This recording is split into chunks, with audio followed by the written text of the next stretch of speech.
say, and by they I mean the people we're on the run from, that food is an ugly business. That food is intolerant and fake, even illegal. Well, I never saw food as an ugly business at all. I always saw it as, well, charming. I mean, this food charms you. It takes you in. It makes you feel welcome. Travel is like that. It isn't always comfortable. Sometimes it hurts. It even breaks your heart. But that's okay. Hopefully, you leave something good behind. Just don't bite off more than you can chew.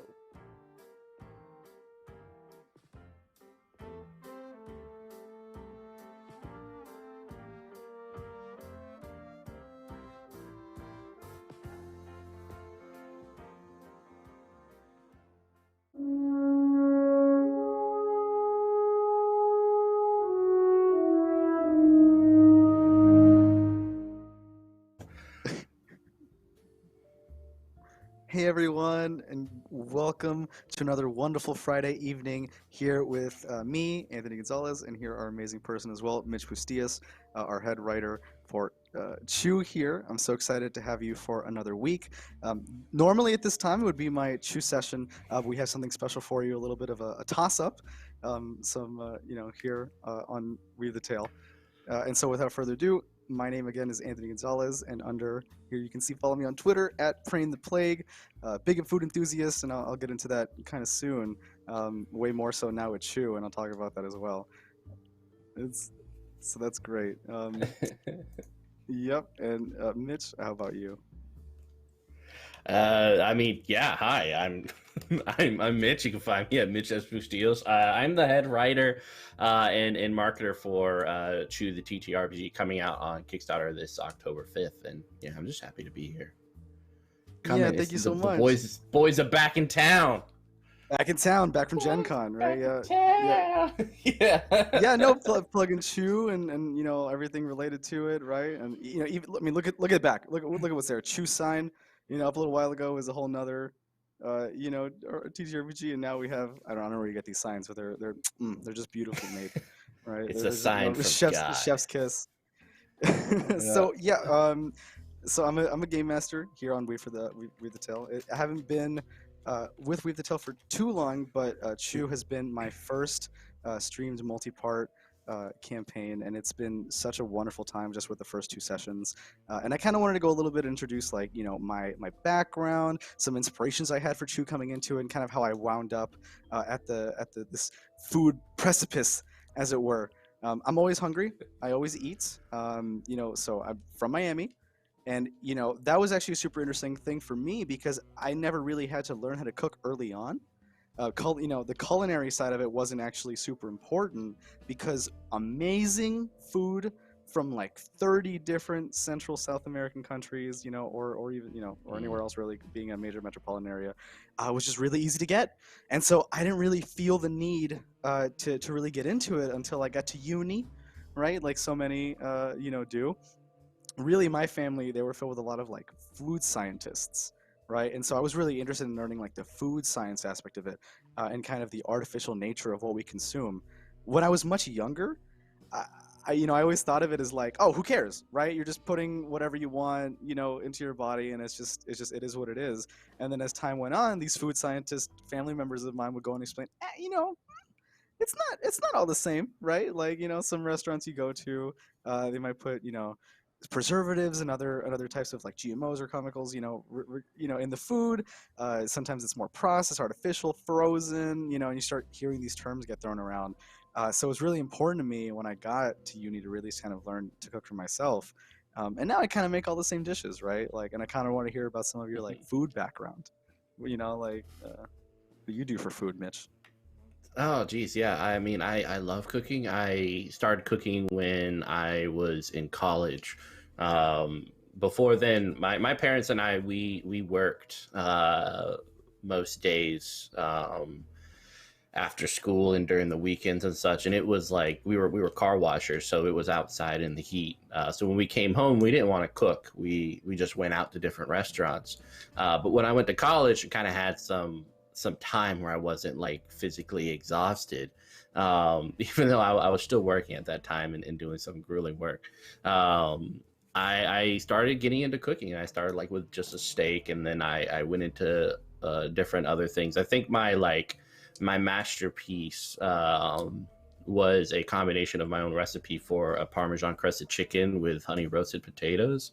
And then oh God, there's this one meal where it's like this beef within a giant pastry. I'm forgetting the name, but I made that for Christmas for my family, and it took like half. Huh? No, I was gonna say like an empanada kind of, right? Like.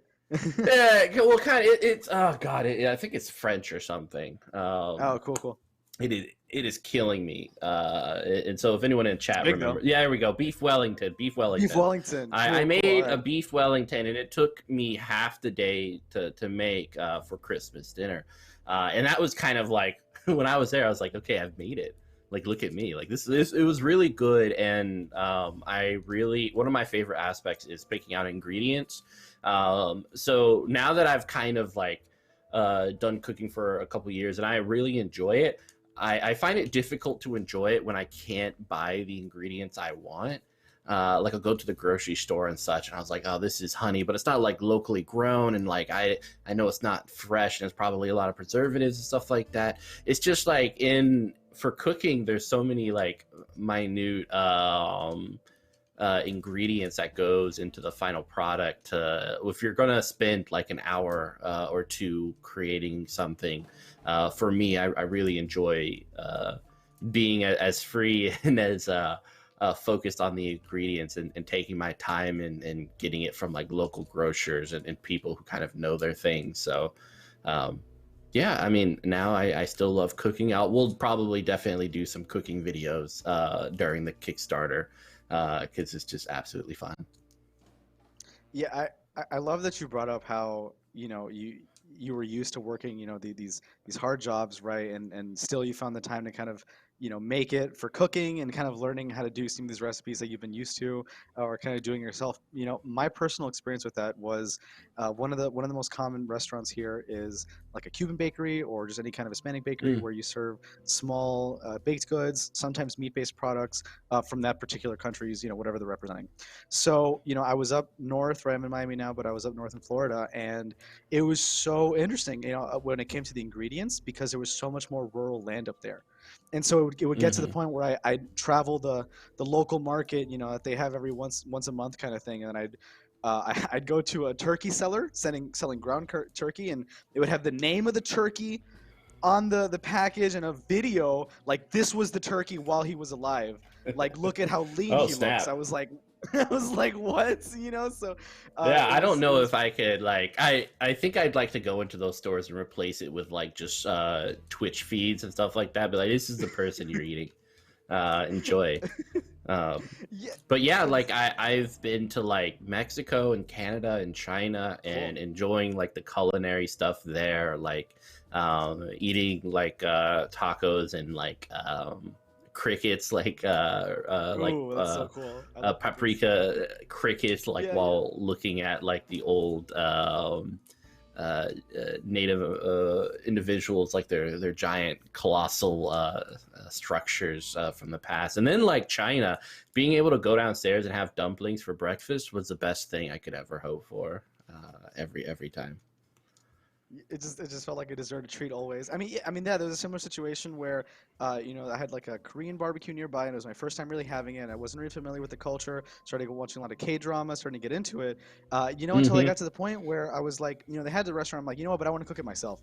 And I would go to the owner of the restaurant who has a store that's connected to the restaurant, and I love that. Where they sold like excess goods. And he'd say like, come here, and he'd take me out back to the hidden freezer with the special Korean prepared beef cut up and seasoned already, with beef that he imported from 2 states away, right, to get like the right texture, consistency for the right price point, all this stuff. Like, it was just such an interesting experience. So when it comes to ingredients, and especially like like the turkey with the bird ingredients and whatnot, that's actually a plot point that I had, coming into Chew, and like these, oppressed, poultry, kind of rising up and being put on literal display, right, and how they would feel about that to kind of gain Yeah. some other enhancements or whatnot. So that'd be a good way to transition into what Chew is, right? And so before we get into talking about what it actually is and how it started, how you got into it, and why there's a game coming out of it now, right? Which I personally have already fallen in love with. I'm really interested in seeing like what your mystery is. These are separate. What your comedy inspirations were coming into Chew. Into thinking about developing Chew, as well as like what some of your mystery inspirations were. For example, like I want to say like off the bat, like probably the thing that affected this plot the most, and I hope none of my players are watching, even though I know they are, is actually Yeah. a Marvel film. It's actually Winter Soldier, and it's the Oh, way nice. that. Yeah, the reason is because I love Mike Appleby, right? And Chew, and we'll talk about him in a little bit, but he's just like this kind of hard butt figure that's always trying to get in the protagonist's way and kind of stop them, something obstructive, but always in the name of bureaucracy, of some justice, of writing that down, and it was really interesting to kind of pull this scene where from the start of it, this Steve Rogers character is unable to really, kind of feel safe, even though it's this place that he's fought so hard for, gone through decades for, and he has to leave, and he has to go to these other locations and kind of travel around, whereas, he was used to this American exceptionalism before, and then now he has to really figure out who it is, and then at the end come back for a final confrontation with who he believes it was. And it's not really exactly the truth that he thought that it was, and then you get the big reveal of, sorry spoilers, anybody, it's been out for like 6 years, 7 years now. Yeah, I know, right? I feel like which is a long time, right? Like, but it's Hydra, right? And it was this special organization that was really behind the mantle of what was going on. So even though they had someone to direct their hatred on, which is this person that's in view, they don't really know what's going on, and that's kind of the important part. So I'm just kind of interested in seeing like what mystery. We can start with mystery. What's some of your favorite mystery inspirations? I mean, for me, like when I started writing for Chew, one of the things I really wanted to emphasize, because the first things that I was writing was the intro scenarios that we've been running at the conventions recently, Gen Con and soon to be Origins, was I want it to be as entertaining for the GM as it was for the players, and I wanted some things that were just for the GM, like this. I feel like oftentimes, because I've read a lot of campaigns and stuff like that, it's very like a dump of information and such like that, and there's just it's all right to read, but it's not really like you're not laughing. And so for me, when I was writing it, I was like, I want someone to enjoy this as if they were reading a comic book and laugh during the whole time. And so that kind of was the basis for my perspective on writing, and then it was just like grabbing things from media, like Chew often does, was like the Pulp Fiction art pieces, and mixing a little absurdity as well as some darkness into it, which is a nice like mix of things. I like if you're reading the comic books or have read the comic books, you get about like 3, maybe 2 volumes in, and it gets like really dark, and then it just keeps getting dark and dark, but then you still have that absurdity of food and weirdness going around. So trying to just have that all in it was my intention. I think we did a really good job, because Gen Con, people were laughing and enjoying it so much, and like there were some dark moments, but it's all just like I think the brevity of it kind of makes for an excellent dish to enjoy at a table. So, I agree with the humor aspect of it. Even me running it, right? And I'll get into actual like factions that I've come up with in a bit. But it was really interesting to see how funny it came, how naturally the humor just piled on, right? And I really love that about the system, the way that it. You don't really need to try hard. You don't need to have a huge background in it. You just kind of pick it up, learn the rules a little bit, follow it, and then as you get into it and the dice roll starts happening, the drama is self it's emergent, it's organic, and farm grown, right? Like cage free humor. Yeah, cage free humor. Like no, really, for me, I've been like just completely suffused in food puns for weeks now, right? Just thinking of like different like titles and factions and the way they tie it back, even the episode videos, La Luz de la Media Luna, and the way that ties it to food products. I really enjoy that. So I wanted to go in a little bit and talk about like the pacing of a mystery, and I think that's such a super important part for a game like this, and and like I said, we'll get into exactly how the system does, for example, mission and then not mission in one session so well, how it kind of plays that, for you to take a breath and figure out what's happening, but also get into it. Indeed, farm grown, alpaca made, right? Cheaps as well.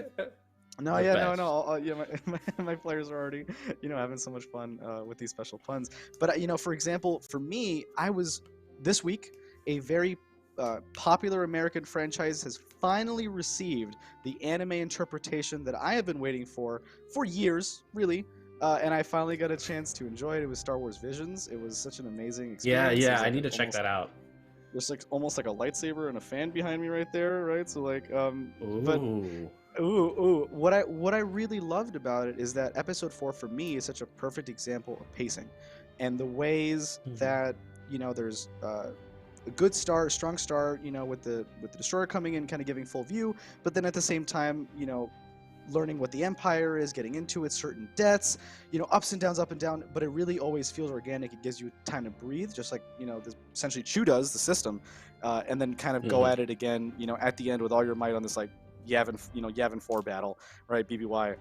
So Visions was really interesting to me because each of those studios had to do a 15-minute short, essentially, if it maybe 14 to 20 minutes short, to kind of tell, do the whole bit, right? Say all the lines, all the jokes, right? To do the screen wipes and kind of everything. And it was really interesting to see how the studios had their own interpretations of Star Wars pacing and how they made that work, especially if you're on a limited time.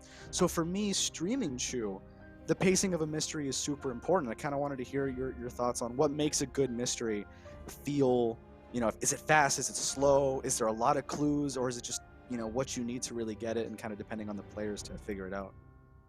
Yeah, I think for Chew, and I think this is reflected within the comic books, is that the micro mysteries are interesting, but not important. What is important is what does it do to the characters and how does it drive their story. And you'll see this oftentimes with Chew and John Colby through the series. Is you're like, oh, that's a kind of interesting mystery that they're on, and then like 5 pages later they're done with it, and you can kind of see how like it was interesting, but it wasn't like the most important thing in that issue or that volume. What was important was that afterwards, now John Colby is is a cyborg, or Tony Chew now can throw a baseball and shatter someone's leg. So watching like these small mysteries drastically change and alter the characters, while also in the backdrop is you have this greater mystery plaguing the characters throughout the whole thing. And like Chew, the biggest one is like, who's a vampire, and well, what does he want, and how do you take him down? And so you have those small bits of conspiracies and such, and then that final big one that's always kind of in the background, and sometimes the micro mysteries are connected, but sometimes they're not. But in the end, it's kind of how does it change your characters? And so I think in terms of pacing, like watching the characters grow, and seeing like which mysteries and what cases really change them, so that they have this like huge amount of growth between like the beginning of the campaign to the end of the campaign. I think that's like, and that's something that we're going to emphasize in the book, is like the mystery and stuff is amazing, but don't get caught up in the mystery. Your biggest thing is the characters and how they grow and change because of it. So like every mystery should have the opportunity to change someone in very big ways. Yeah, in very profound ways. I mean, man, I can't like wait to gush about my session, and and what's going on Yeah, and go how that's ahead. exactly what you were talking about. Really, first though, I'd like to really hear, give you a lot of time to talk about how you got into Chew, right? Because Chew was something that was relatively unknown to me prior. Now I'm reading all the Yeah. volumes and I'm into it. It's all I can think about, right? And so I was really interested to see what brought you from taking this Eisner Award winning, critically acclaimed graphic novel series and kind of turning it into a TTRPG, kind of seeing that niche, and then Yeah. kind of the beginning to the end there. How did that happen? Yeah, I mean, it first started with my girlfriend, now my wife. Oh man, pretty much. Yeah, it's 2013, 2014. She wanted to get me something, and so she went to a comic book store and described who I was to a comic book, like one of the store owners, and it was at Third Eye in Annapolis, and they came back with like, this is something for him, and they gave her, and she eventually purchased Chew Volume 1. And I read it and I was like, this is amazing. And it was actually the first comic book series that I've read from front to end several times. And I fell in love with the silliness and the darkness of it, and like it just kept getting better with every volume, and the ending is something I still gush about. Like, it is just such a great ending for it all, and I'm really enjoying the new series too, Chew with a U. And so that's kind of how I've always loved Chew for a while. It's been my favorite comic book by degrees. And since then, I've read other comic books like Monstrous, Revival, or a few of them. But Chew just it takes the cake every time. And so it wasn't till like last year when I was working on troubleshooters for Helmgast, and I was exploring options for a troubleshooters mini comic book. And I was like, well, Rob Guillory is one of my favorite artists, so why don't I contact him and see if he can do it? So we chatted. He ended up like doing like a small sketch for troubleshooters, and it was good, but it just kind of wasn't the style that we were going for. But then, like, as I was talking to Rob, I was like, Chew would be a really cool TTRPG. And so I asked him, I was like, I would really like to do this, like, to see if you're interested. And he eventually got me in touch with John Layman, the writer of it. And it just kind of, everything came together because I had this opportunity, and I was like, Peter Prusa of Imagining Games is the perfect person for me to kind of hand this over to, because he's someone I trust. He's a great guy, and so creative and great with like project management and stuff like that. And he's an amazing person to work with. And so I was like, yeah, here, take it. Like, let's do something amazing with it. And like, he has brought together this A team, which is amazing. Justin has been doing the designing for it, and he's brilliant with the things that he comes up with. Peter is just great with the project management, the creative direction. He loves the comic books as much as I do. And then I want to give a shout out to Morgan, my editor. He and I shared a lot of amazing moments this past Gen Con. And like, he doesn't think editors should get the spotlight, but man, he has been doing such an amazing job. And I know he has such a task, because my job is to make it silly and absurd and weird.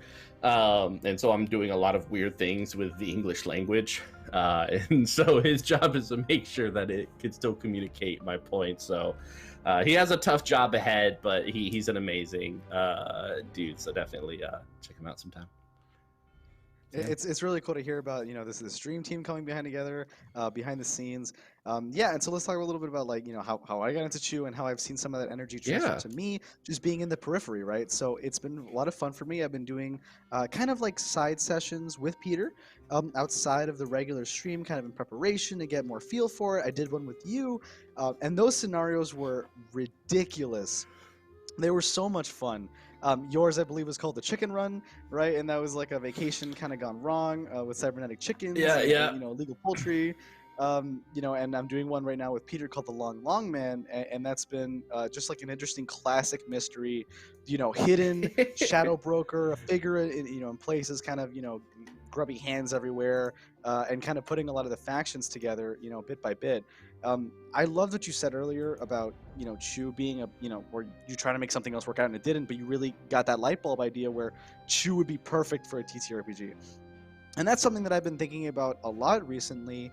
It's a very like old topic now. It's a very old debate, but simulation versus narrative when starting to design a role-playing game. And so the fact that I've never, I come from a wargaming background. I started with the One Ring, some Rifts, and like 3.5 D&D were some of the earliest games I ever played. So like very crunchy, very noodly, right? Oh, and that's fine. I had a lot of fun. I was, onboarded that way, but it put me off a little bit, into kind of putting myself, full-fledged into this or into a narrative style game because I wasn't sure if I was going to bring, exactly what I needed to the table.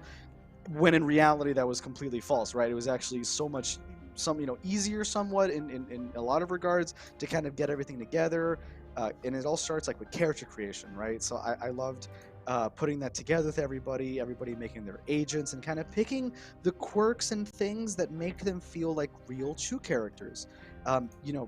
I got the comics, as part of me streaming, and I wanted to make sure that I'm doing the continuity right. Yeah, so I'm at the point where I'm on volume 3 and I've already passed this. Well, like you said, right? Once you get past volume 2, it gets it gets wild, it gets scary, and I start to see the consequences of things that happen in this world, right? And I love it that it really feels like anybody can come up with these, that they were made to fulfill certain niches or archetypes that were perfect for this sort of like crime investigation drama while still having like food, levity, like you were talking about, and making it feel like it was just really at home.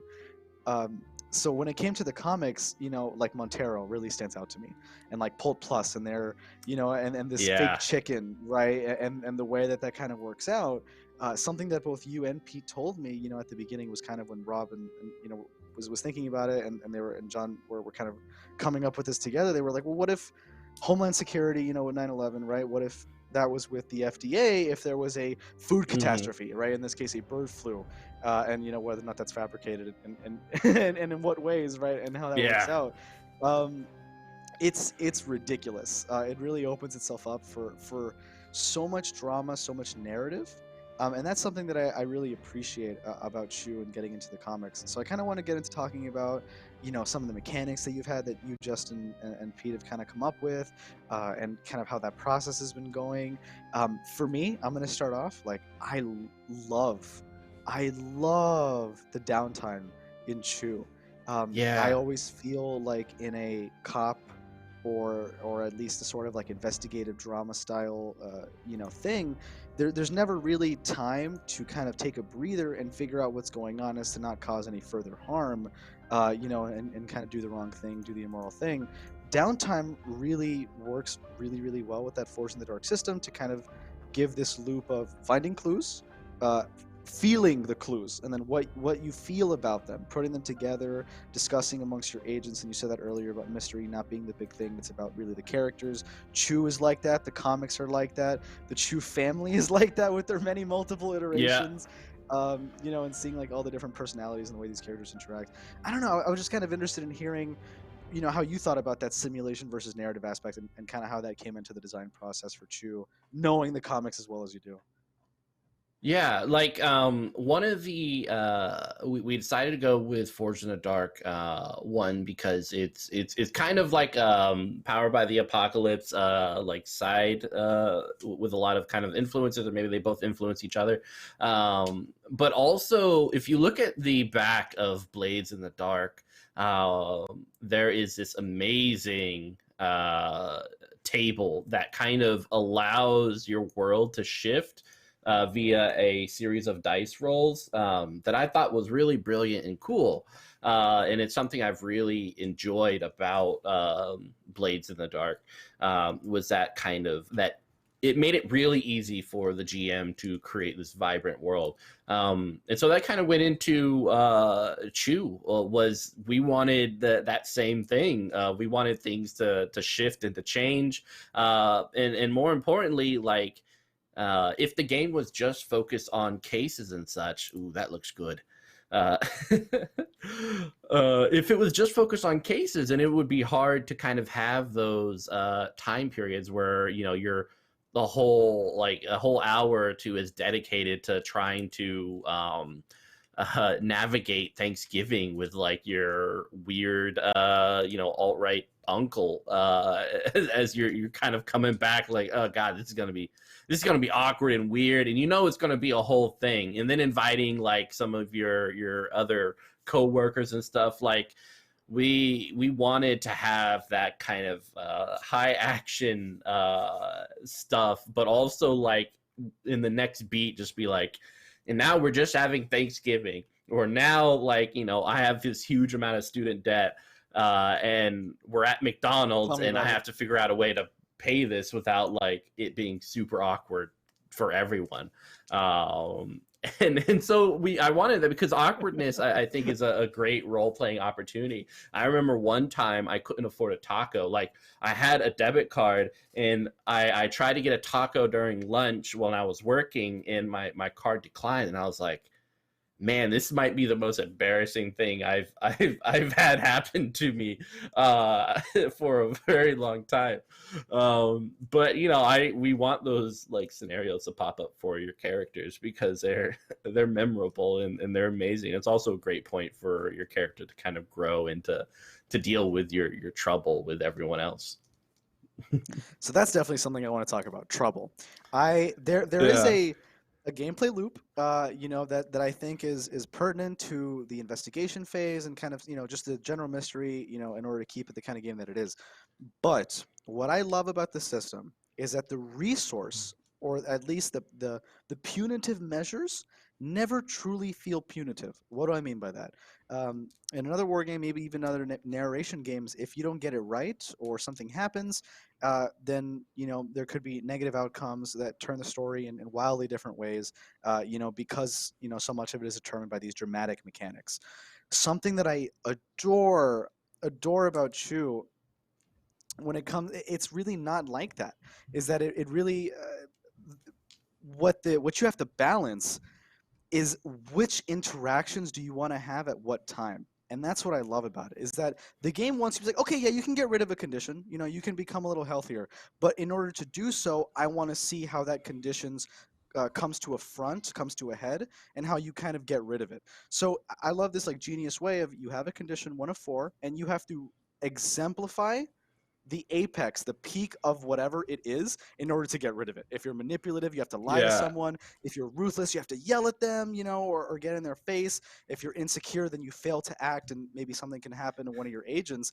And at the end of the day, you got to talk about it at downtime, right? So people are trying to get rid of these conditions, or when they do, you know, but at the cost of somebody else, you get to kind of invite their trouble, you know, to the back. I would say that Tony Chu's trouble really is like his family, right? Is a good way to put it. Every time. Every time, right? But also from a more like personable standpoint, his, you know, like an approach would be the equivalent of an approach here. He's very awkward.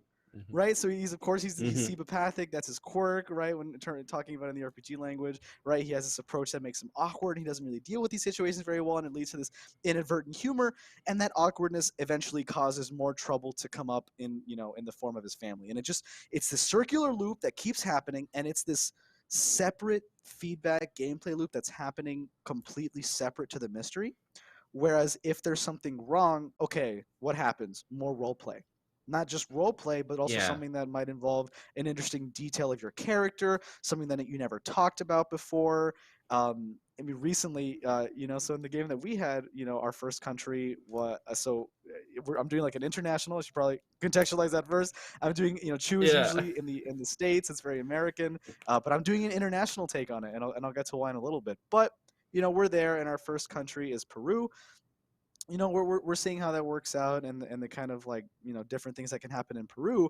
But one of the players' trouble is a USDA agent, and they're an FDA agent. Mhm. And kind of the plot is that they've been blacklisted in this Winter Soldier style way. They're out, finding unofficial help wherever they can, and they learn, someone has to invite their trouble. This ex-lover who happens to also be a USDA agent, and it just spirals so hard from there that when I invited that quote unquote trouble, it drove the episode, and it really gave that character something to tie themselves to that wouldn't necessarily happen, for just the mystery. The mystery is the mystery, and you don't necessarily care about the mystery because whatever, I'm just doing the job, I'm working the case, it's what I got to do. Yeah. Right. But then, right. But then when you involve something personable, okay, well, now all bets are off the table. I just spent 40 minutes really thinking about my character after I was already done with the sheet, and now you're asking me to use it already. What's like, I just love that aspect of the trouble. Have you had any like fun or maybe some other like interesting situations where you feel like the game ratcheted up the drama out of nowhere where you weren't really expecting it to? Yeah, there is a lovely table that we use for Long Long Man, and it's something I worked hard on to kind of have this, and it's kind of like, it's three little like columns that you roll for and you mix together to create a situation. And one of my favorite ones was they were chasing after this individual, and I rolled for the table and let everyone roll, and so the scenario ended up being one of their moms in a food truck kind of pulls over and it's like awkwardly like chatting with one of them, and then because Chew has to be absurd, a crab with a knife comes up and like tries to get the mom, and like, yeah, it's just like crab battle. It was amazing, and the character was like, you know what? I don't care. I'm gonna go chase down this dude, and you know what? If you die. Like it was like, if he dies, everyone was like, holy! I know, it was such like a moment where all the other characters were like, this is a badass. Like holy hell! As they walk past, and that character's mom just gets killed by this crab, and it's like, oh my god. And it's something that they talked about at the end of, that's what I want. And then also dark, because like for that character, the job was more important than their mom, and it was just whew. So it was a moment. Chew has a lot of the franchise to kind of, where you think that, you said it earlier, right, where Colby is a cyborg, and that was such a huge reveal for me, very early on in the series, volume 1, where there's this guys coming out of the store, and the humor of it just really gets me, and it kind of like lures you into this false sense of security. A small guy comes out, with a small piece of chicken. He's whatever, small time, it's fried, guy probably wasted his whole paycheck on it, and he's like scurrying away, and then out comes this dude with 2 crates raw uncooked chicken. And then the way that it just kind of puts it towards you is just so funny. You go inside, they come they talk about it. The quirk, the SIBA path, goes into effect, and Colby gets slashed. And that's something that I was like, wow, it's a lot more violent than I thought that it was. And when it is, the gore is is part of the levity. Is something that I'm a big fan of horror, and I think that Chew really toes the line so well. Sometimes it's full on horror. It really is. But most of the time, it's just like this, Chew eating, Tony Chew eating things that he doesn't want to eat in order to figure out what's going on in the case was such a genius way to kind of, make a character feel special and memorable, and the way that, they have something new to add. We were talking about troubles before, but when it comes to quirks, how have you found like this dichotomy between like, approaches versus quirks? Approaches is like they declare something, this is about me, and quirks are like, well, I can make a chocolate sniper rifle so well that it actually shoots bullets, right? I don't care. It's fine. I can do that, right? Yeah. And, how does that change things in a similar way that trouble? Yeah. So I mean, that was like a big point, because obviously you have food powers with various like various power levels, and it's almost like a superhero game, and you didn't want it to be like the hero system, I think is what I'm thinking of, where you're like, okay, take the quadratic of this and the prime number, and then you get like this power. We wanted it to be like, you can do it and do it. Like, it's going to be fun. And for us, it's not like we didn't want it to be a power game where people could just kind of go off, because that's not like the important part of Chew. I mean, even like those with like strong powers, one of the most dangerous food power people is revealed, I think, midway through. But then he just gets like captured. Like, it's a very small thing, but he has one of the most dangerous powers in existence. But he's a side note for most of the comic. So we wanted the quirks to matter in a narrative and roleplay aspect, but we didn't want it to be such a thing that it overcame like. It didn't take away from the narrative. We wanted to keep the focus on the narrative. And so I love the way we did it. And for me, when we were early in the game, I was like, why isn't there a normal option? I just want to be a normal dude.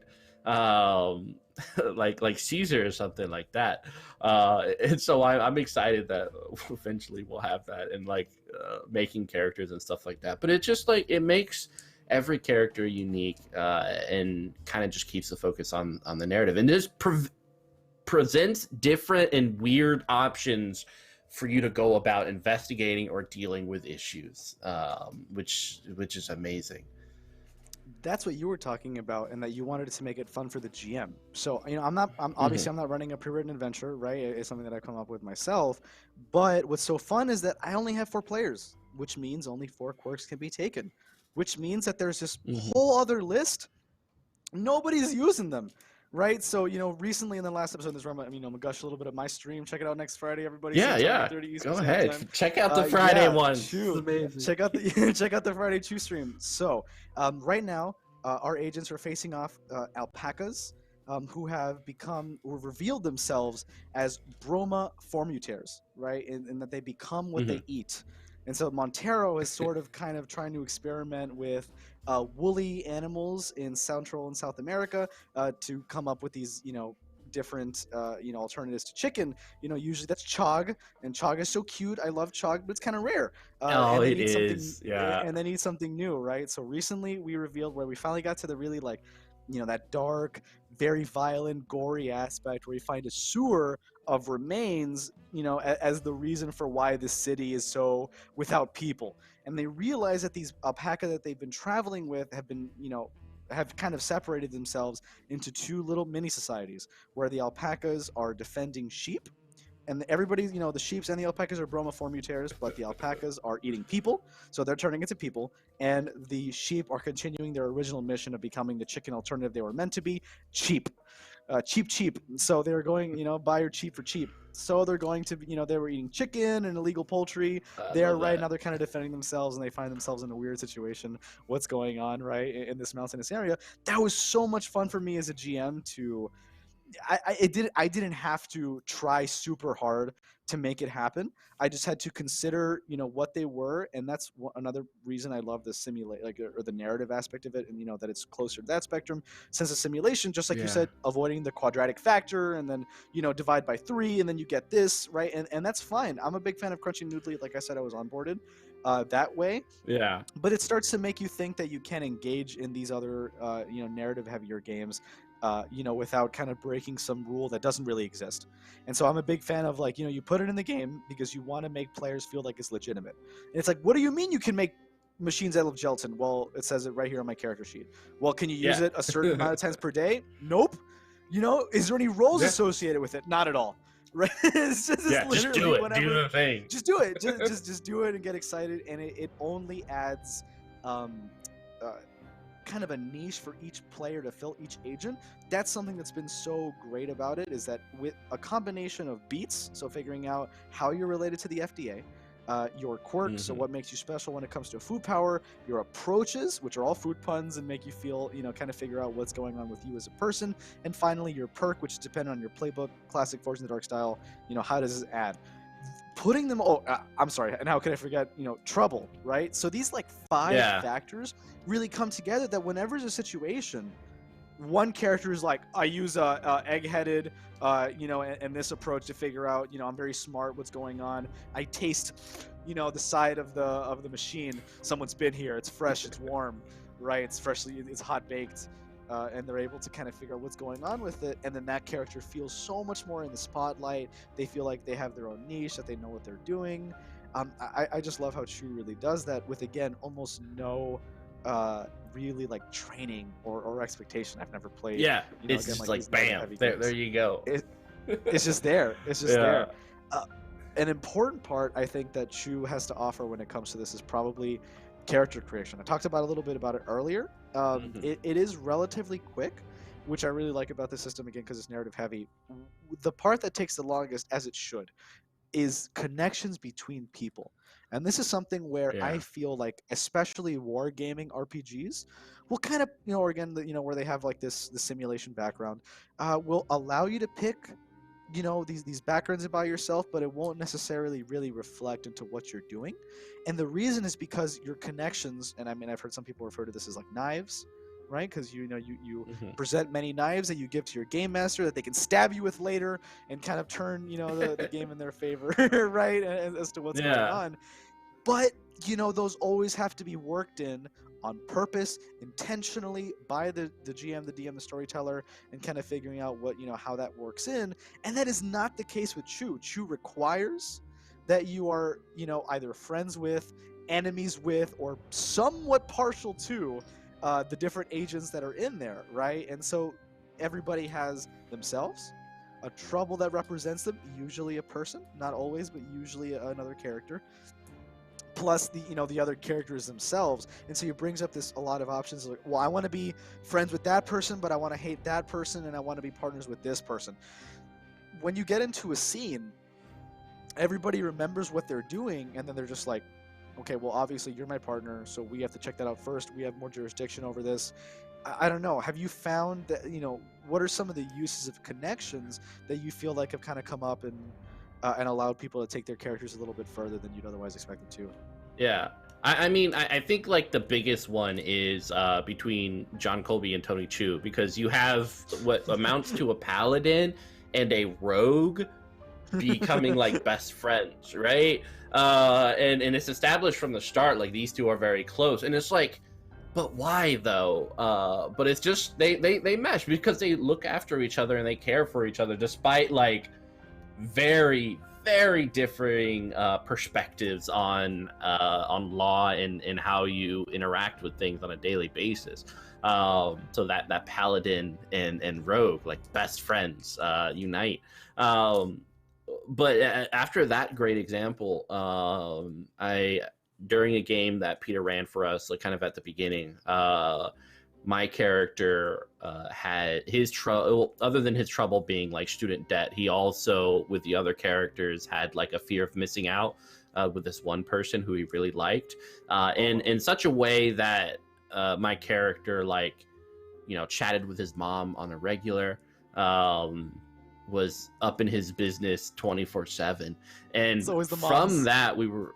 Yeah, like from that, like we were able to bring in his mom, and then like all these new characters and new like side plot lines just from that one little connection between me and this other player.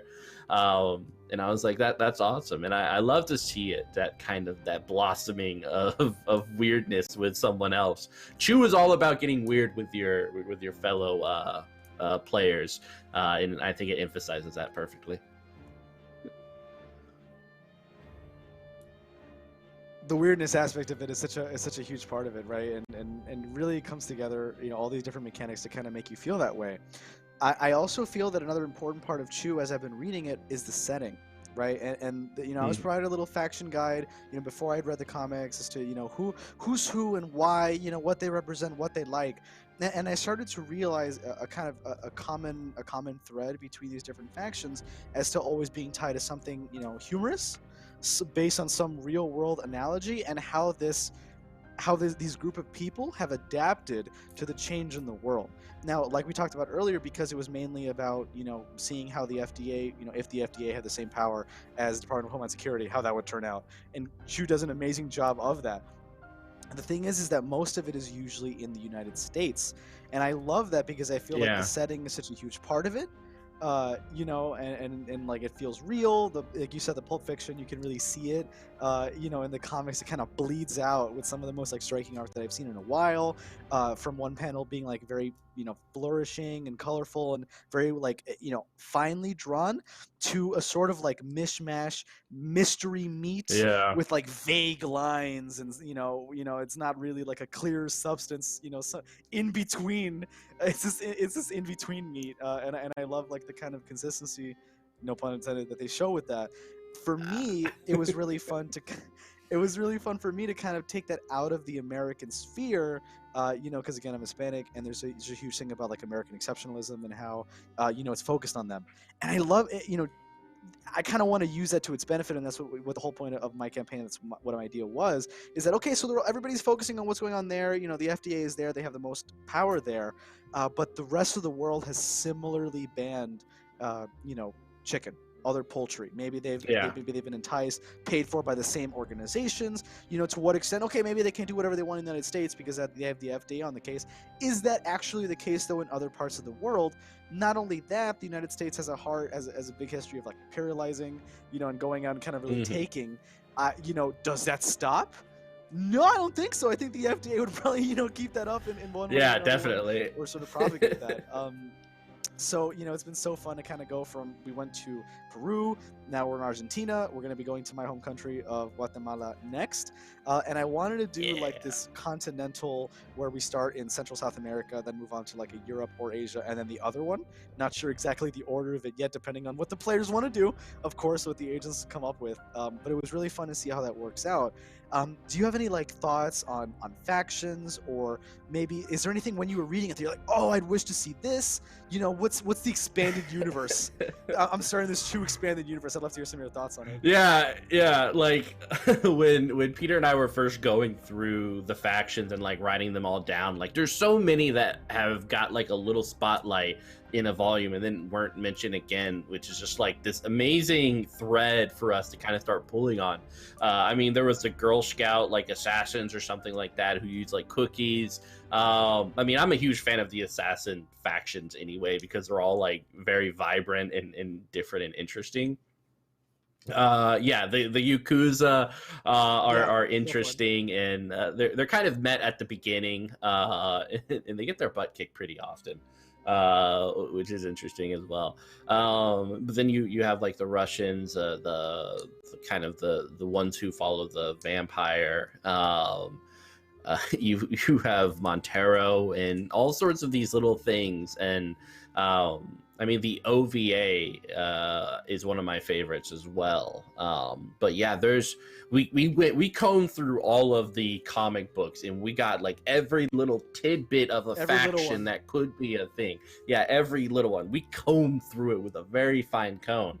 And so when the book comes out, there will be all these like little factions that you probably never heard of or missed when you were reading it, and then we're going to add some of our own, just kind of like this should probably be in the world too, because it's hilarious and amazing. And it's something that I'm really interested to see kind of people explore different stuff, because I like that you're like going out of the country and kind of exploring all the different perspectives from the different world, because yeah, the comic book is kind of based on the East Coast, like Philly and New Jersey and DC and stuff like that, and New York, but seeing the world expanded through the various places is really cool to see. One of the fun parts, you know, is also like the usage of named characters.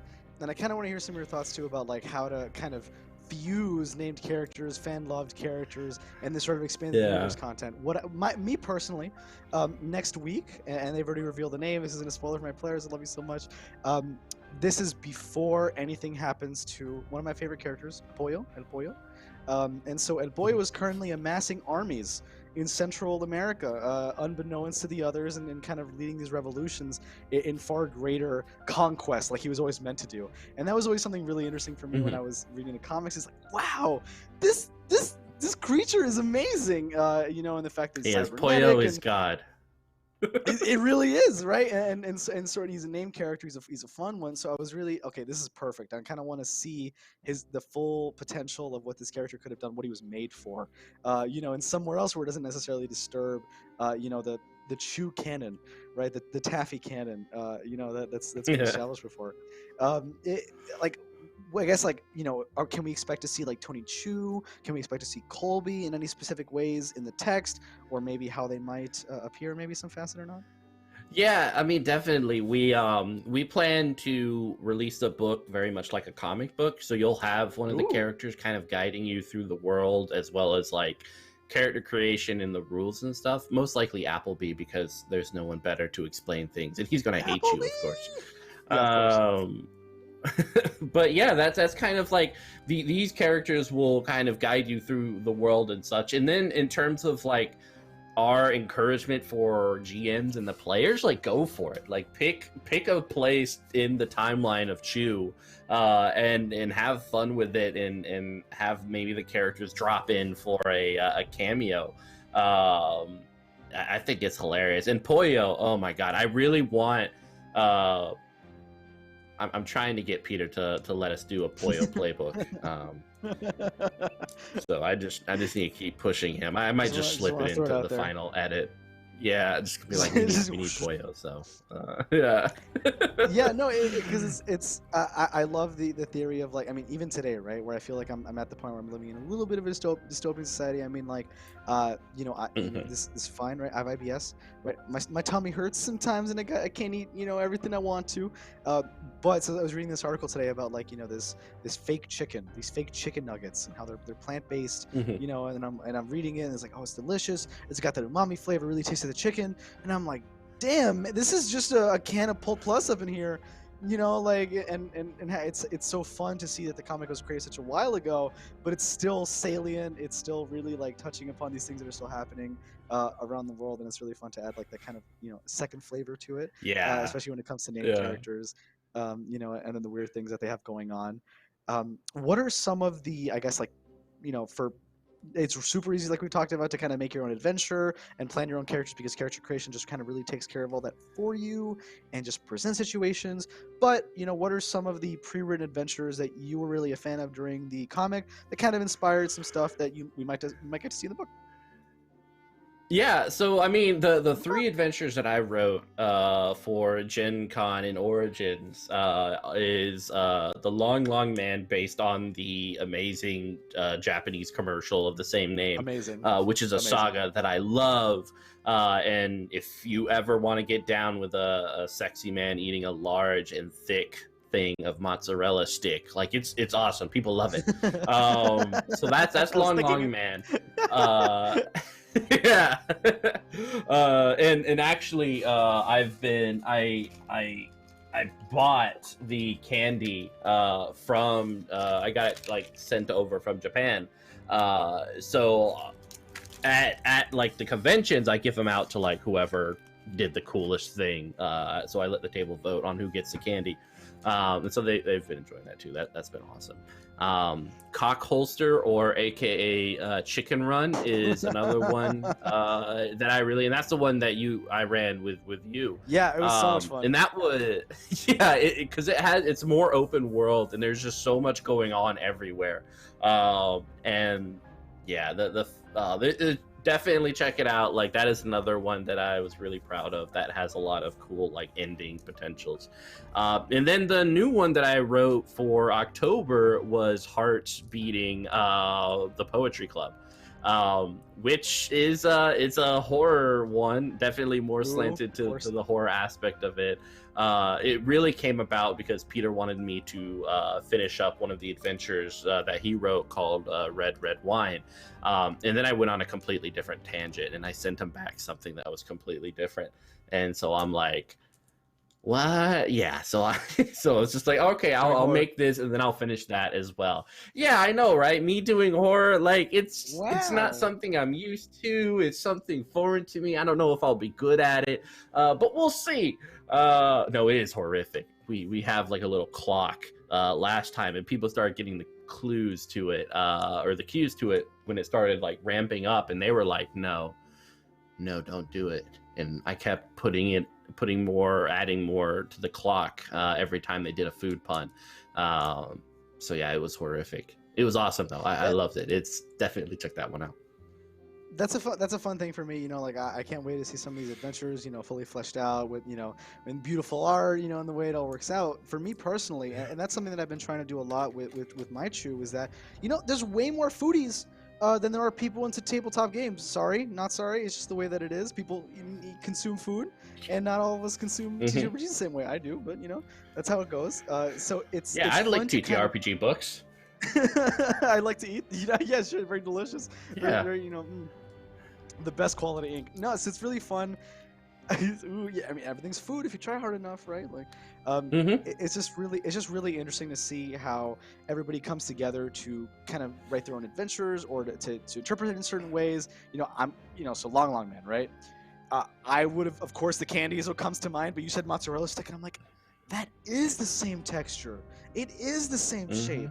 It doesn't have to be a candy. It can be all these different like rectangular shapes. Like. You know, and, it ended up being way more sexy for this guy to eat like this big, long, thick mozzarella stick and have like the cheese dripping down his face onto like his bare chest. Like, bare chest, God. of course. Well, Yeah. Any other way? Yeah. How could you have it any other way? Yeah, like it was great. Like I I love describing that, and like for me, I wrote a piece in Long Man describing the character when he's eating the mozzarella stick, and I tried to make it as erotic as possible. And so that's another fun thing about Chew is I personally want to keep it like R or rated M, because like that's the comic books, right? They say they curse. There's some horrific things in there. Yeah, I don't want to mellow it down, which, you know, there's not many like mature TTRPGs out there, of course. And this one I feel like it's definitely like go for it. It's for adults and is written in the perspective for adults, so enjoy it. That's why it was so fun to me, because I felt like this is the kind of thing that, you know, maybe in a sort of like Jackbox type situation, I can see Chew really becoming really popular, really fun at party situations, you know, where no one necessarily knows, you know, what's going on. Maybe they never played a TTRPG before, you know, but we're having some food. We're having some delicious beef Wellington. I've cooked it all. I have red wine with me, right? And it's it's just the great umami. You know, and you pull out this set, you know, and the final beautiful finished product, you know, and you pull it out. You make some quick characters, use a pre-gen, and you kind of go through these characters, you know, with and this is, you know, again R-rated, right? A little bit of fun with a sort of like dare, die, you know, some sort of like drinking game. There's like, you know, which is what we did. That's definitely something we're having in. Yeah, so I discovered earlier on that a drinking game goes well with all of these scenarios. So every time I'm at the bar running it, for Long Man, it was thirst traps. Every time that was mentioned, we took a drink, and it made the whole experience way more fun.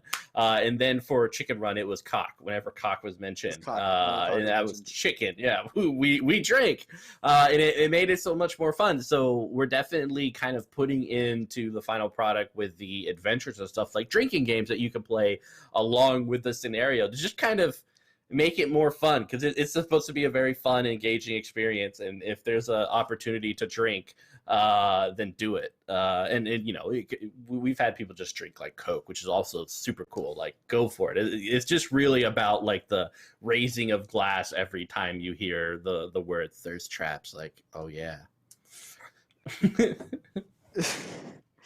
So, you know, especially, you know, when it came to like our drinking game, it was really fun in particular because, yeah, I mean, of course, right? Because the word, how could it not be? But, you know, it opens up, it really opened up my mind to so many different ways that the games could be played, and who could necessarily participate that I wasn't really considering before, you know, and to become this sort of like party tool, you know, because it has this R-rated kind of, you know, I love the potential it has to kind of break outside Chew.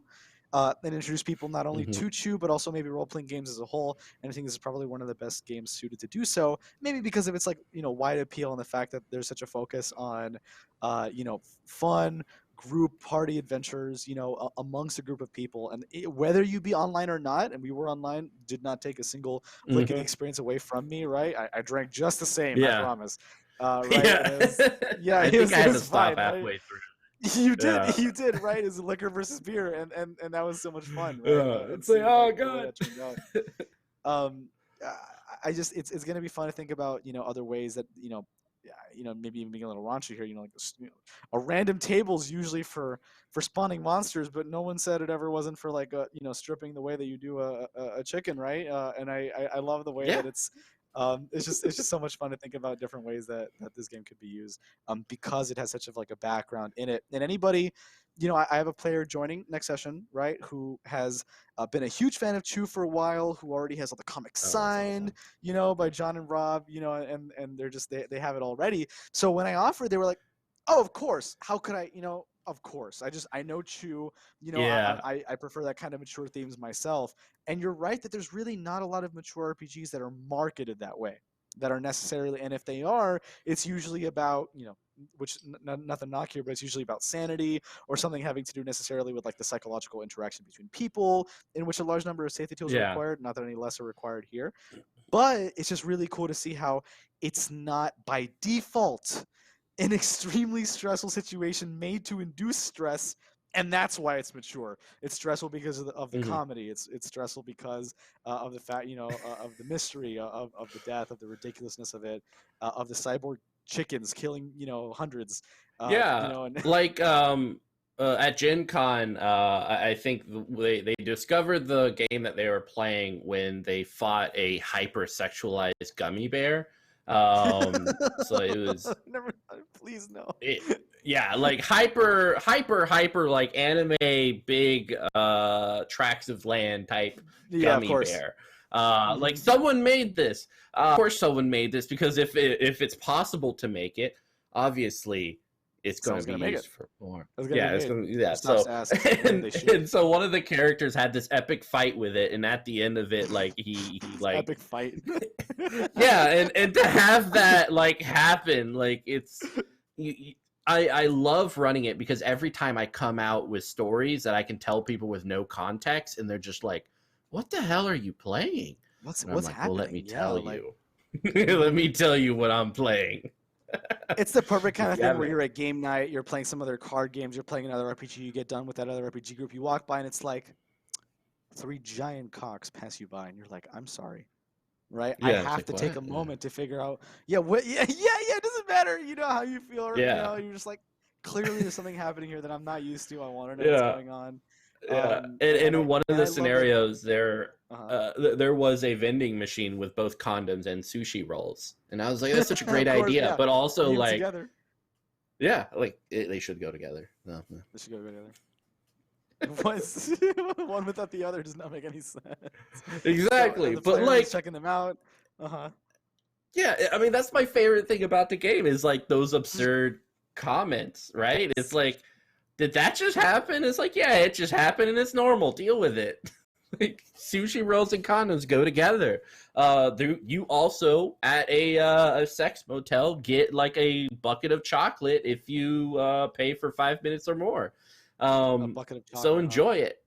Yeah, like a painter's bucket of chocolate. Like, yeah, you could do whatever you want with a chocolate. Yeah.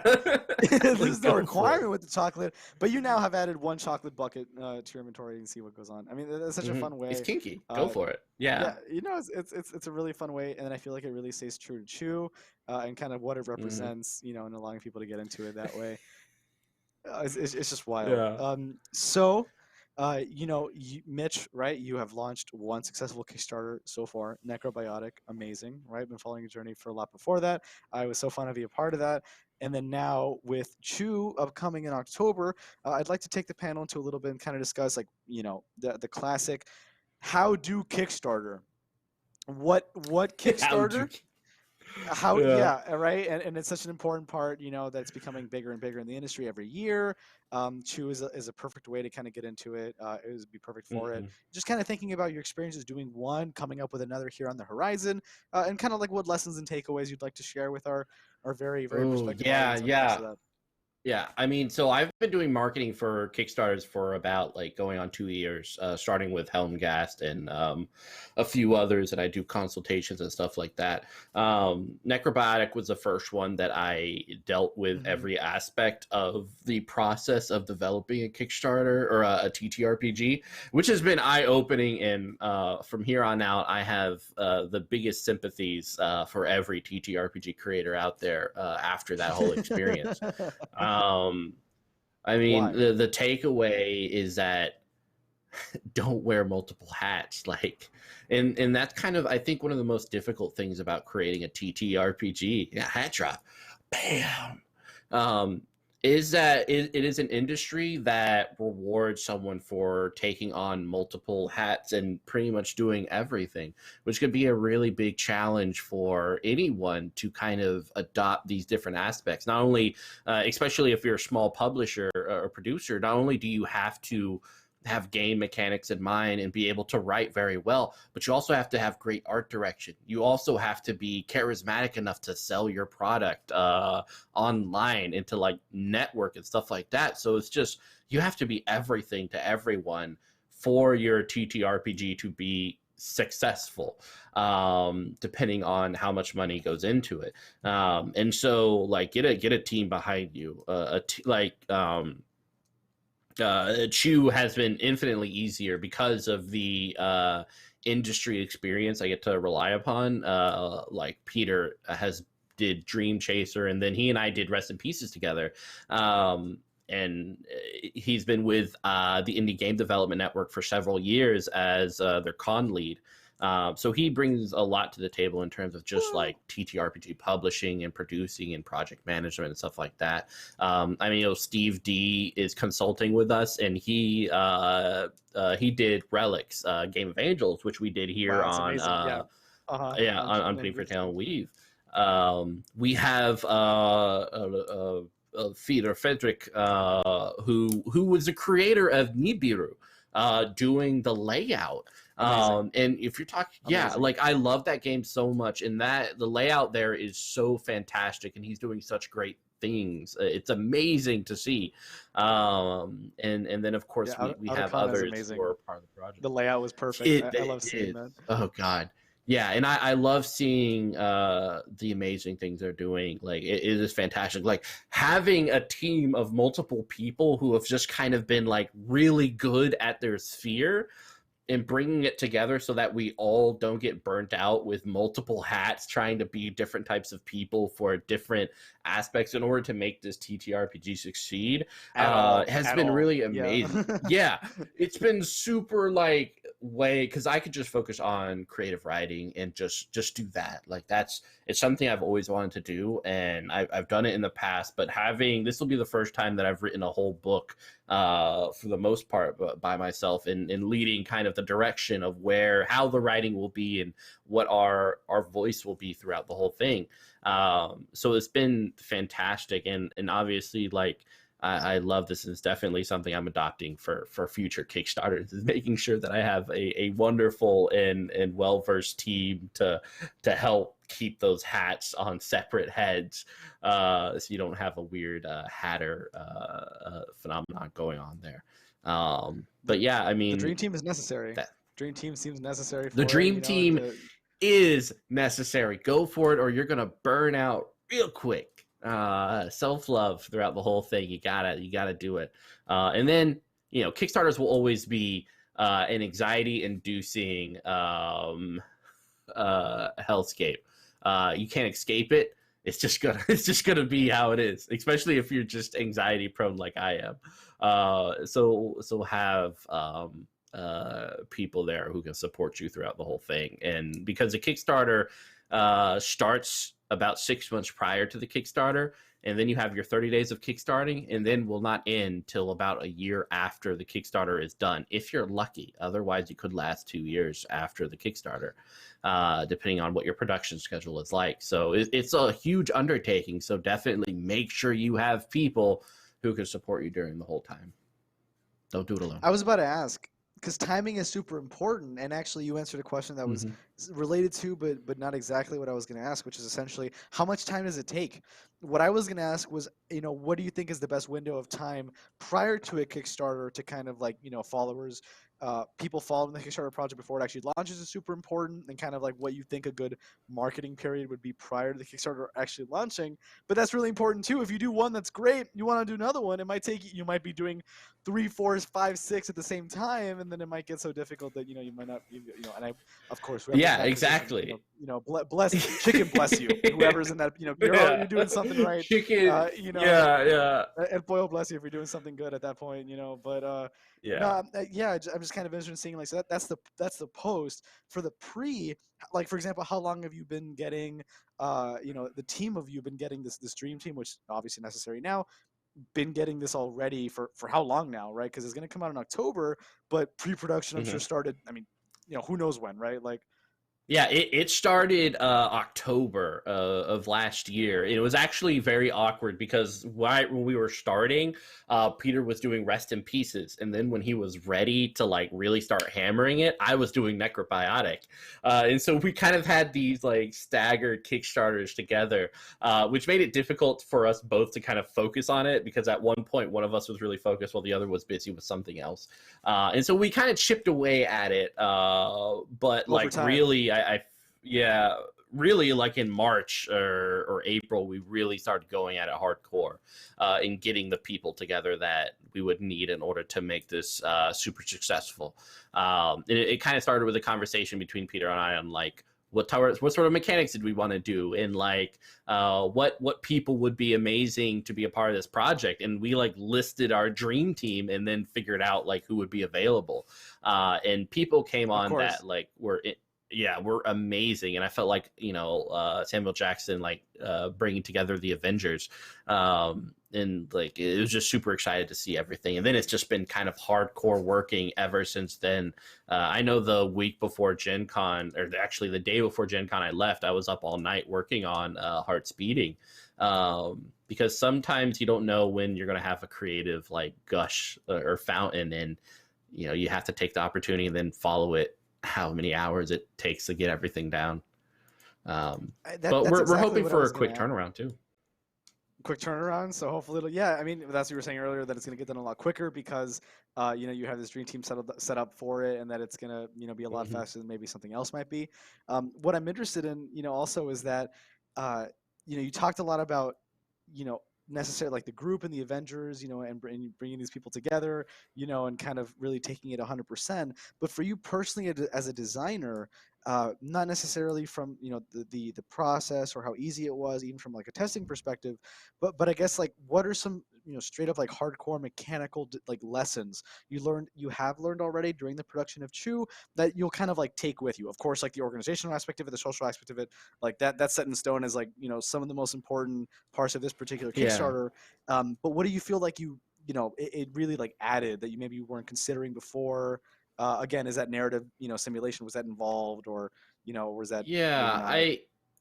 it was definitely like City of Mist kind of gave the cue and the inspiration for like how narrative we wanted it to be, and it's an amazing Powered by the Apocalypse games with things that kind of shift around, and it is glorious. And so Justin and I, the game designer, were talking, and I was like, that's a perfect place like for you to begin this journey on to kind of perfecting the mechanics for this.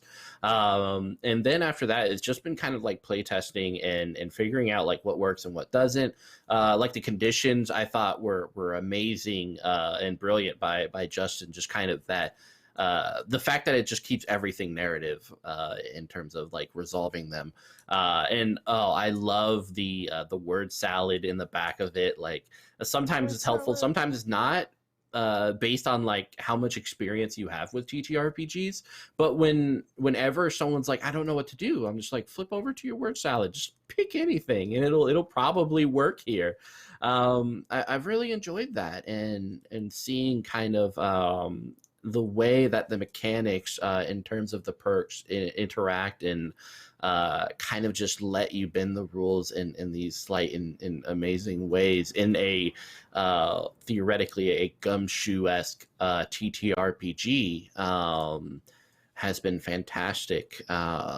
So far, Justin has been like hitting all cylinders with like A+'s every new design concept he brings up, and it's really cool to see. Like, I hop into Discord and I check to see on the major revisions and game design stuff and be like, oh, this is coming down the pipeline, and that's going to change the way I make it, but that makes it so much cooler. And oh man, oh god, I could gush about him forever, because he is truly like this phenomenal wizard in the background that just kind of owns it. And I hope to meet him soon. I've chatted with him online and stuff, but like it's not official until I get to like sing karaoke with you at a convention. Go Exactly. for some secret ice cream at a special place. Yeah, I love the idea of this kind of like dream team coming together and putting like the best parts of what they consider together. And that's kind of what I feel like is really fun, is that everybody really adds like their own flavor. And I've noticed it even with my players as well. Whatever my agents prefer, of course I have to take the game in that direction, but it never really feels like I'm making a sacrifice or I'm losing something else. I'm just exploring one of these many threads, that everybody has a chance to kind of, take upon.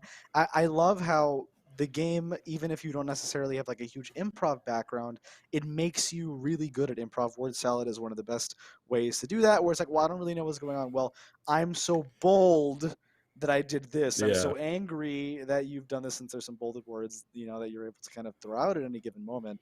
I'm really interested to see like where it goes, and how that kind of wraps up as we get here to October. And maybe just to kind of wrap it up, as we're getting to the near end here soon, I was just kind of interested in thinking about maybe what maybe it's a little too much, but what sort of like maybe hopes, aspirations you have for larger things. You mentioned one earlier, a Poyo playbook or a cybernetic player's playbook where I can play a cybernetic kitty from the USDA called Sweet Pea, which is real in my session. Come check it out, everybody. But Mao, and just lasers everywhere, destroying the cornfields as you go along, popping popcorn. What are some maybe hopeful things that you have down the road? Getting ready for a very successful Kickstarter, I'm sure, in October. Oh yeah, it's gonna be like amazing. And so some of the things that I've pitched to Peter as stretch goals and stuff I really want to do is, first off, I want an adventure that allows you to like be on a Poyo team, just doing the absurd in like saving the world, because you don't get to usually save the world in Chew. It's pretty like localized crime stuff, and it's mostly like about you as your character. But like Poyo and friends, like the Avengers coming Poyo's together for like, like that would be amazing and fantastic. So I really want to do that adventure. I really want to do a campaign setting set in Baltimore or Philadelphia, where if you're a new GM, or even if you are an experienced GM, you can look at the book and like see all these factions, where they are, what they're doing in Baltimore. Just kind of have this that you can explore Baltimore and bring it into whatever campaign you're running. That's probably one of my favorites right there. It clearly sounds very personal. Yeah, it sounds very like happy, like I'm really gunning for it. Yeah. And I think after that, like I just being able That's to what you have to offer for now. Yeah, like that'd be really cool. And I would love to do a like just a mini comic with them that can go along with the book, or maybe be in the back of the book, just like this one single issue thing. It just sounds amazing, because John and Rob do such amazing stuff, and I the more I get to work with him, the better. And I see kind of Chew expanding out, just like the comic books, into different areas of focus play, where instead of the perspective of the FDA, you're doing it perspective from just low life criminals and trying to get by, and continue to expand the universe, because it's a fun and amazing universe. And like being able to create a campaign setting that's post the comic book series, like, because of beginning to end, like the world changes, and being able to be like, this is the end area, like this is how you explore that. And there's also like Chew had this amazing crossover with Revival, and I would love to write a campaign or one shot set in that, that crossover in the town that Revival is based off of. So there's so much I want to do, and the more stuff and people that are excited about it, the more we get to do. So I mean, I'm really excited about the potential chicken buckets that you'll get to put your dice in. That will be like little chicken dice, and you just get to shake it around and everything. And we want to make sure it smells like chicken too. That's it. Yeah, it would smells be like amazing. chicken. You get to scratch it. It's a scratch off. It smells like chicken. A little bucket that you come with you. No, Cold Plus on the side. That would be ridiculous. I'd love something like that. It's really interesting to see how many people are passionate about it, how widespread it could go, the different ideas you have for different places it could go. I love how localized, or in my case, completely international it could be too. And I think that's such a fun thing about Chew, is to kind of take it anywhere it can go. And so as we kind of wrap up here, just maybe like a hope or something interesting that you'd like to not necessarily write in, but something that you'd like to experience using your own system. Earlier we were talking about how Gen Con, seeing different people kind of have fun with it. Is there something that's like kind of a dream figure for you, where you feel like the game will have really, like for me, right? I'm trying to get an ad in a food channel, or sort of like, some foodie blog, or write recipes, and kind of get it in there. I'm just interested in kind of like merging, people who have never had any experience with TTRPGs and be like, listen, this is what a TTRPG is. It is no different from any game that you necessarily see anywhere else. And come on and play. So I'm kind of interested to see what you have in mind there too, that you'd like to see one day regarding Chew. Yeah, I think one day my dream would be to see Chew become a TV series, and then have the TTRPG mentioned in that series. Just kind of like they pick up the rule book and they're like, what the heck is this, and like toss it off while they're at a Waffle House. Like that would be my dream come true. I'm in this book. Yeah, it's like, that's me. That's me. What are those? Yeah, you burn it or something. You burn it. It's a cult. Yeah, I love it. I love it to cut from them that they realize what it is. It's demonic. They just burn it. It just cuts to a scene of it burning out behind a dumpster, behind a Waffle House, like you said. Yeah, like what the hell is that? Yeah, it just seems like that would be perfect. Mm-hmm.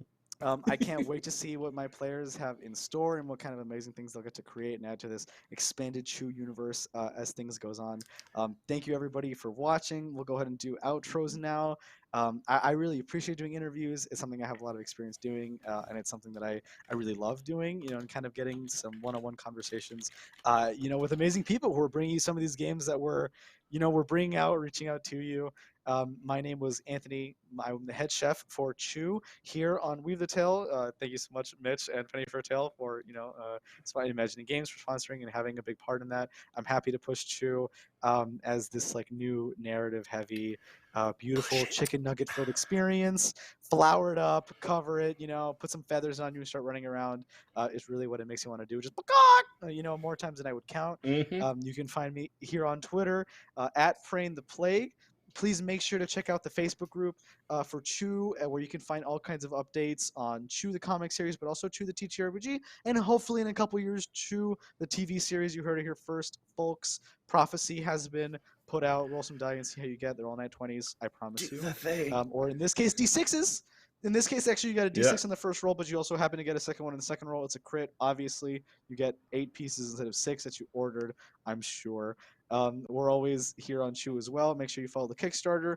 They need all the help you can get, kind of following, getting on that, kind of boosting it before October, making those Kickstarter algorithmic overlords happy, and making sure that we push this to the front page and get this chosen as a pick of the litter when it comes out. We're going to be playing Chew when it's actually out, so I'm really excited about that. I'm really excited that we're going to be able to maybe do some tie-ins and kind of be like, well, I don't know what changed, but everything's heavier. I don't know why everything's made of gold now, but I wonder if it has anything to do with the stretch goal anywhere, somewhere where we can't really visibly, see what's going on. Something fun like that. Yeah, everything's covered in gold dust. Thank you so much for tuning in. Come by next Saturday, or next Friday at 8:30 Eastern Standard Time. I don't know what's a Saturday. Friday, definitely Friday at 8:30 Eastern Standard Time to watch me play some Chew with the amazing agents that we have. We'll be in Argentina next week, and then potentially Woo. Guatemala as we encounter El Pollo, avenging his chicken brethren and coming up with an army greater than anything that that the world has ever seen. Right? We'll see how that goes next week. Mitch, please take it away. Where we can find you, what you're up to. Clearly, I'm sure they know, but what else you got going on?